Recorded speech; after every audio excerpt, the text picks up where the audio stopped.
Segunda carta aos Tessalonicenses, capítulo 3.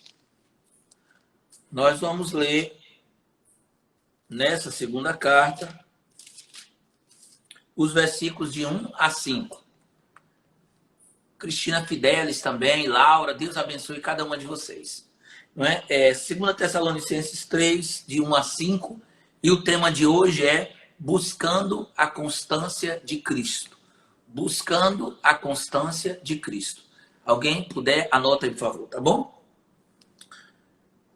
Amados, então vamos para a palavra. Hoje, segunda carta de Paulo aos Tessalonicenses, capítulo 3, de 1 ao 5, e o tema, buscando a constância de Cristo. Leiamos. Paulo pede as orações dos Tessalonicenses. Finalmente, irmãos, orai por nós, para que a palavra do Senhor se propague e seja glorificado, como também está acontecendo entre vós, e para que sejamos livres dos homens perversos e maus, porque a fé não é de todos. Todavia, o Senhor é fiel, ele vos confirmará e guardará do maligno. Nós também temos confiança em vós no Senhor, de que não só estáis praticando as coisas que vos ordenamos, como também continuareis a fazê-las. Ora, o Senhor conduza o vosso coração ao amor de Deus e à constância de Cristo. Amém? Alguém anota aí, por favor? Tá? O texto, segunda carta de Tessalonicenses, capítulo 3, do 1 ao 5, e o tema, buscando a constância de Cristo. Amados, essa carta ela foi escrita por Paulo por volta do ano 51 depois de Cristo, quando ele passou uma temporada na cidade de Corinto. Lá ele escreveu a primeira carta a Tessalônica e depois a segunda carta de Tessalônica. É uma carta rica demais, linda demais, e que mais de uma vez nessa carta Paulo vai falar de constância. Muito obrigado aí, Luciana Rei, que anotou aí pra gente, tá bom? Eu já fixei. Então, eu quero voltar para esse comentário para destacar algumas coisas que são muito importantes no texto de hoje, tá? Então, veja, a cidade de Tessalônica era uma grande cidade naquela época, era a primeira província romana, não é, na Europa, e já que ela está numa posição que hoje representa a Grécia, né? A cidade de Tessalônica hoje é Salônica, que é a segunda maior cidade da Grécia. É uma cidade de entrada na Europa para quem está vindo da Ásia. Quem vem da Ásia é uma cidade de entrada, assim, uma cidade portuária, uma cidade com algumas características semelhantes à nossa cidade de Maceió, e que naquela época já representava uma grande cidade. E Paulo sabia que dentro desses grandes centros, muito grande era a batalha, muito grande era a luta para a permanência da fé, para a constância da fé. Ele sabia também que muito grande eram as perseguições. As grandes cidades, queridos, as cidades metrópoles, as cidades cosmopolitas, como São Paulo, como Nova York, como Cidade do México, Cidade do Japão, Pequim, sabe? E, claro, uma dimensão muito menor, nossa Maceió, porque é a capital, mas é infinitamente menor. Mas as grandes cidades, elas têm uma proliferação religiosa muito grande. Inúmeras religiões. E há alguns países, algumas nações que não é raro haver o predomínio de uma religião e a perseguição às demais religiões. Naquela época, o governo romano ele já perseguia a obra do evangelho. Naquela época, era muito forte a perseguição ao cristianismo, principalmente em Israel. Mas fora de Israel também havia. E principalmente porque Paulo, muitas vezes, estando fora de Israel, estando na Grécia, estando na Ásia Menor, estando em outros lugares, ele muitas vezes iniciava a propagação do Evangelho de Cristo através de uma sinagoga. E lá na sinagoga, embora ele estivesse em território estrangeiro, o que ele ia encontrar era judeu. E os judeus, em sua grande maioria, não aceitavam Jesus Cristo como o Filho de Deus. Então a perseguição estava sempre instalada na vida de Paulo e no ministério dele. E nós queremos, então, abordar algumas coisas. Quando a gente começa a ler o versículo 1, a gente vai ver que Paulo está pedindo a oração dos santos. Mas ele não está pedindo a oração dos santos por uma cura na vida dele. Paulo não está pedindo a oração dos santos, não é para que ele seja promovido. Não está pedindo a oração dos santos para ter um emprego, ou para ganhar dinheiro, ou até ganhar mais dinheiro. Não é isso. Atenta uma coisa. Paulo está pedindo a oração dos santos. E o verso 1 é bem claro. Para que a palavra do Senhor seja propagada e glorificada. Sabe o que isso me ensina? Paulo tinha aprendido a pedir aquilo que estava alinhado com Deus. Às vezes, tem gente até que ora e ora muito, mas só consegue orar pelas próprias causas. Só consegue orar pelas próprias necessidades. Eu vejo na palavra que quando nós oramos por aquilo que tem alinhamento com Deus, primeiro ele responde. Está lá em João, na carta de João e não no evangelho de João. Que o Senhor ouve as orações quando nós oramos à vontade do Pai.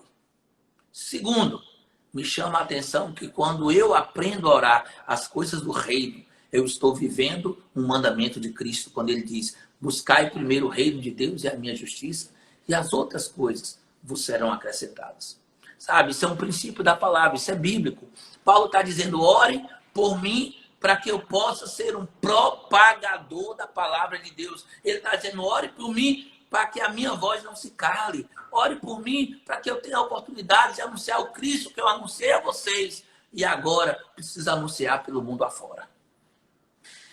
Paulo está dizendo, ora por mim, para que Deus me fortaleça aqui. Fortaleça no Espírito. Ei, Paulo não está pedindo vigor físico. Eu creio que Deus já tinha dado isso a ele. Ele está pedindo vigor espiritual. Ele está pedindo autoridade. Ele está pedindo perseverança na semeadura do Evangelho. Eu quero falar com você agora. Trazendo para a minha vida, mas trazendo para a tua também. Quando você coloca o joelho no chão e ora, você tem orado pelas coisas espirituais? Quando você coloca o joelho no chão, ou senta lá na sua cama e ora, ou encontra o seu lugarzinho do quarto secreto, lá você tem orado pelas coisas de Deus, o cumprimento dessas coisas na sua vida, na sua família, na sua célula, na sua igreja, aonde você tem tocado as mãos? Sabe, queridos, é automático a gente orar pelas coisas nossas. É automático orar pelo filho, pela esposa, é automático orar pelo salário, pelo emprego, é automático orar pela saúde, quando a saúde está enfrentando alguma barreira em nós ou em quem a gente ama. Isso é automático. A questão é, já virou algo natural em você orar por aquilo que é do reino? Já virou algo especial em você, no seu tempo com Deus, priorizar aquilo que é do reino? Paulo nos ensina isso.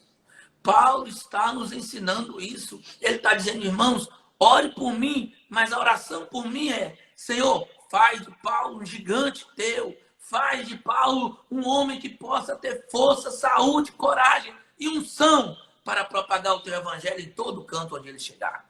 Paulo estava dizendo isso. Orem por mim nesse sentido. Eu acho que eu tenho que aprender com isso. Eu acho que precisamos aprender com isso. Orar, sim, por nós, mas orarmos por aquilo que Deus vai fazer através de nós. Pedir às pessoas para orarem por aquilo que Deus vai fazer. E aí eu quero agora botar a mão na cabeça, ou colocar a mão assim e dizer, irmãos, orem pelo seu pastor. A semelhança daquilo que Té fez agora há pouco, em que durante o período de oração ele disse, eu oro pela vida do meu pastor Antônio Filho. Ore pela vida do seu pastor. Ore para que o Senhor possa me dar unção dobrada. Para que o Senhor possa realmente estar me dando uma direção clara todos os dias. Estar no ministério é sempre uma grande peleja. É sempre uma luta. Sabe, nós não conseguimos agradar a todos.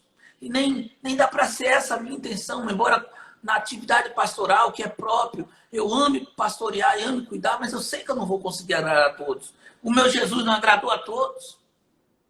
Com o seu amor, com o seu olhar de graça, de misericórdia.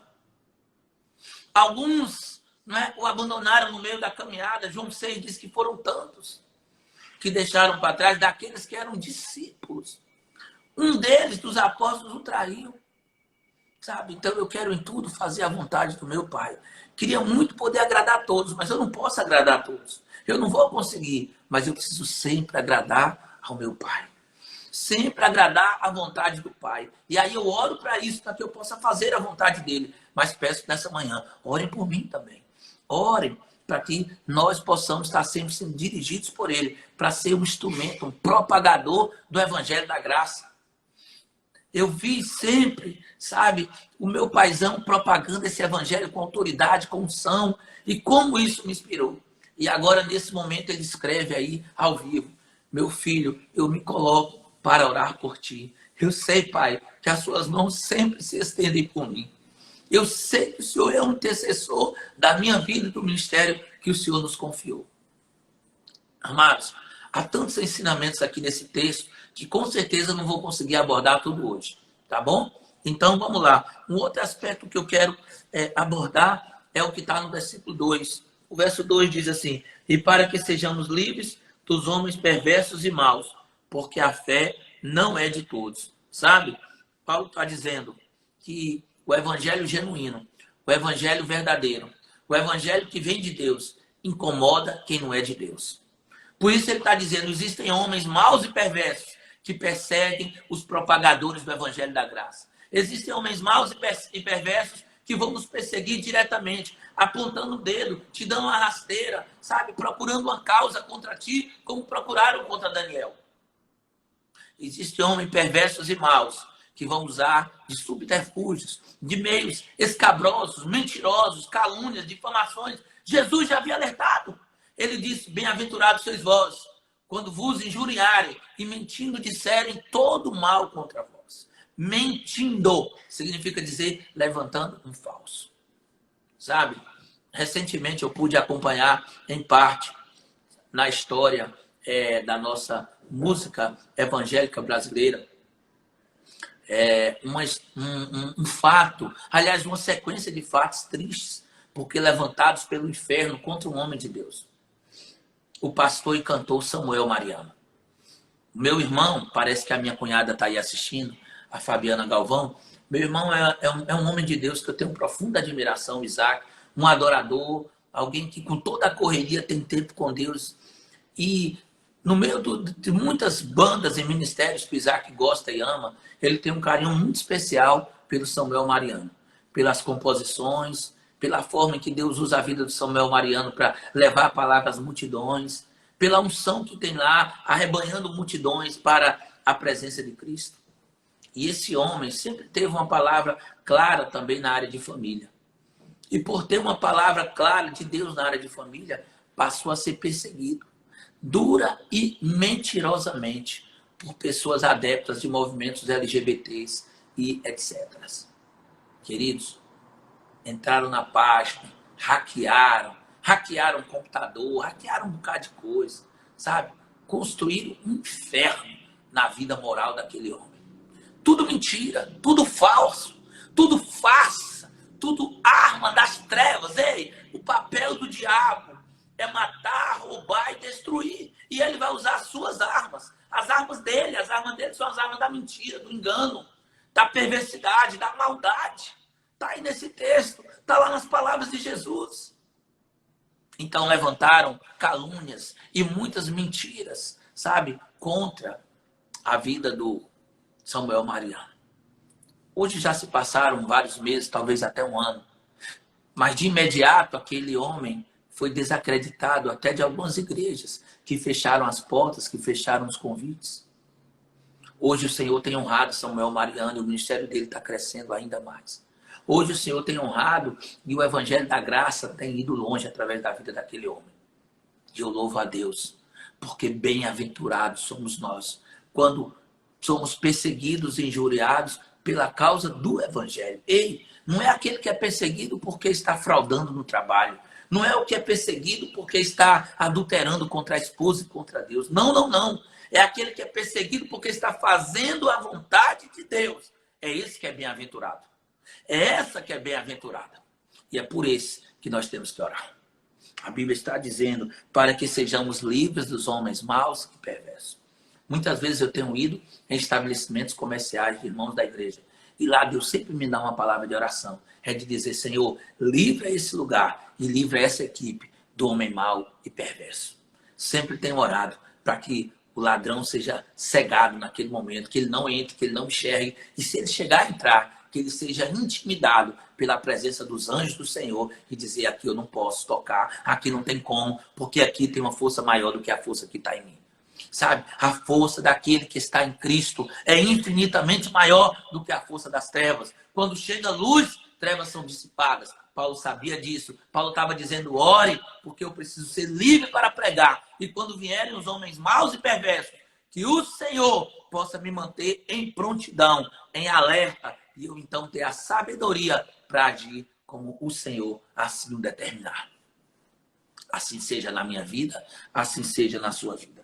Eu quero terminar só com o verso 3. A parte que tem a ver com o tema de hoje vai ficar para amanhã. Mas a parte de hoje é: todavia o Senhor é fiel e ele vos confirmará e guardará do maligno. É o que Paulo está dizendo no versículo 3, ressaltando a fidelidade de Deus. Deus é fiel. Você pode dizer comigo agora: meu Deus é um Deus fiel.